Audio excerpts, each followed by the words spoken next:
Ciao guys, welcome back to the channel. I'm Stefano and today we are diving into the world of sparkling wine. Not just what's in the glass, but actually how those bubbles get there. There are four main methods to produce sparkling wine. The Ancestral method, the Charmat method, the Asti and the traditional method. By the end of the video, you'll understand why not all the bubbles are created equal and how production choices completely change the profile of a wine. So grab a glass, hit subscribe and let's get sparkling. Let's start at the very beginning with the Ancestral method, also known as Méthode Ancestrale or Petit Naturel. This is the oldest method of making sparkling wine, dating back to the 16th century in the southern France, precisely around Limoux and Gaillac, near the Massif Central. Back then, winemakers didn't have a temperature control system, and wines fermented in autumn would stop with the winter cold, then restart fermenting in spring, sometimes inside the bottle. Those bubbles were accidental, unpredictable and sometimes even explosive. Over time, producers learned how to bottle wine before the fermentation finished, intentionally trapping carbon dioxide. That's the Ancestral method. There's only one fermentation finished in the bottle. No added sugar, no second fermentation, and usually without filtration. That's why these wines can be cloudy with sediments, but also feeling alive. In terms of flavors, think about green apple, pear skin, citrus, fresh dough, sometimes with a touch of funk. Today, the Ancestral method has been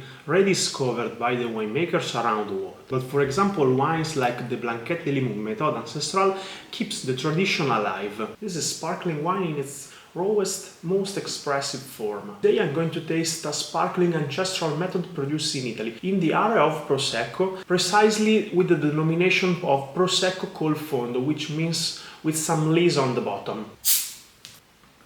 So now, without turning the bottles upside down and without mixing the dead yeast cells with the wine looks quite clear. The wine smells of lemon, green apple, pear and a light touch of toasty, almost a smoky sensation without excessive, for example, bread dough, biscuit and yeasty characters. To the palate, the wine is bone dry with a lively acidity and with a direct impact of these not too complicated, not too layered aroma and flavors, which make this wine perfect to be enjoyed, for example, as an aperitif or, for example, as a first glass during the dinner.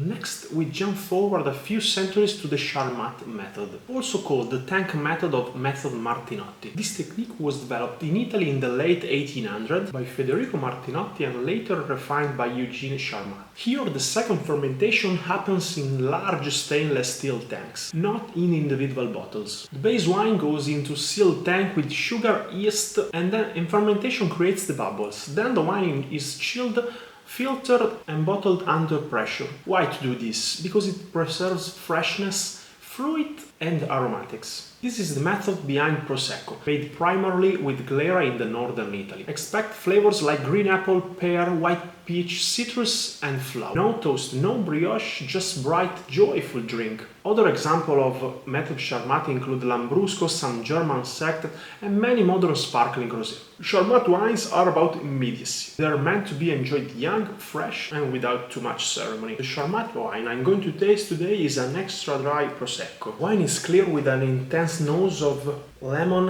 apple, pear, many floral characters. Really precise, bright, but without, again, too much complexity. To the palate, wine is dry, but with the round edges and with an acidity which to me is pretty much the same of the other Proseccos, the Prosecco Ancestral method, but feels less sharp because of the higher dosage. This is a simple wine, but with clear and precise fruity and floral characters, a nice balance to the palate between the sugar and the acidity. From fresh and fruity we move to something sweeter and more aromatic, the Asti method. The method comes from Piedmont in Italy and is used almost exclusively for Moscato Bianco. Unlike the previous method, Asti uses only one fermentation, which happens in a pressurized tank and is stopped by early chilling. That early stop keeps natural sugar, soft bubbles and low alcohol, usually around 6-7. The result is intensely aromatic with flavors of peach, orange blossom, apricot and honey. Historically, Asti wines were enjoyed during festivals and celebrations in Piedmont long before Prosecco and Champagne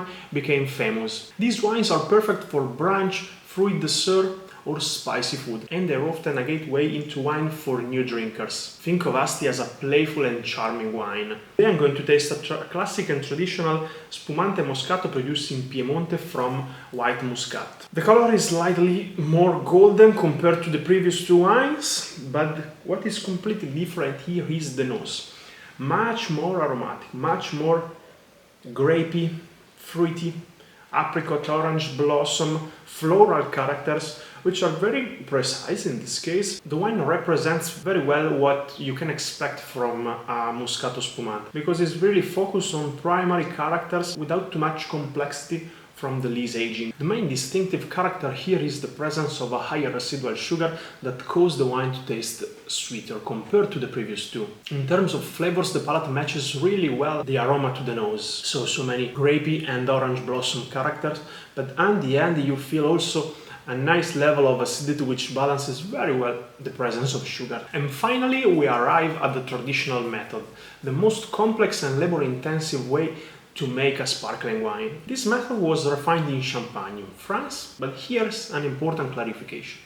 Early champagne producers actually tried to avoid the bubbles. Sparkling wine was unstable and dangerous until technology took over. Only in the 19th century, with better corks, stronger glass and controlled fermentation, did consistent sparkling wine become possible. The process works like this. After the first fermentation, the base wine is bottled with yeast and sugar, the so-called liqueur de tirage. A second fermentation happens inside the bottle, creating the bubbles. The wine then ages on the lees, dead yeast cells, for months or even years. This aging creates flavors of brioche, toast, nuts and creaminess. Next comes the riddling, disgorgement and finally the dosage, which determines how dry or rich the wine will be. This method inspired great sparkling wine in the world: Champagne, Cava, Crémant, Franciacorta and top English and New World producers. The wines are layered, elegant and incredibly food-friendly, from oysters to fried foods. This is sparkling at its most refined. In terms of traditional method, today I'm going to taste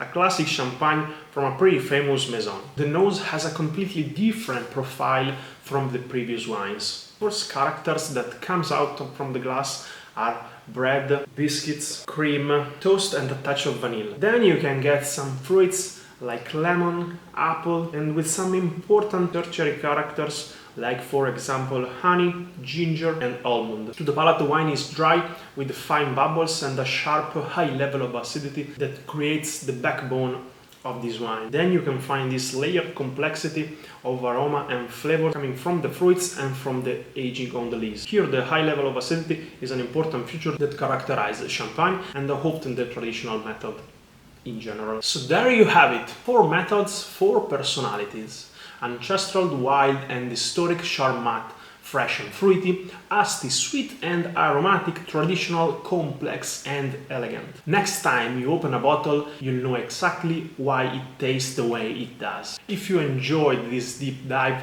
please to like, subscribe and share. It really helps the channel to grow and bring exciting collaboration. Let me know in the comments which is your favorite style of sparkling wine. Until next time, keep sipping, keep learning and keep celebrating with bubbles. Ciao guys, I'll see you soon in the next video.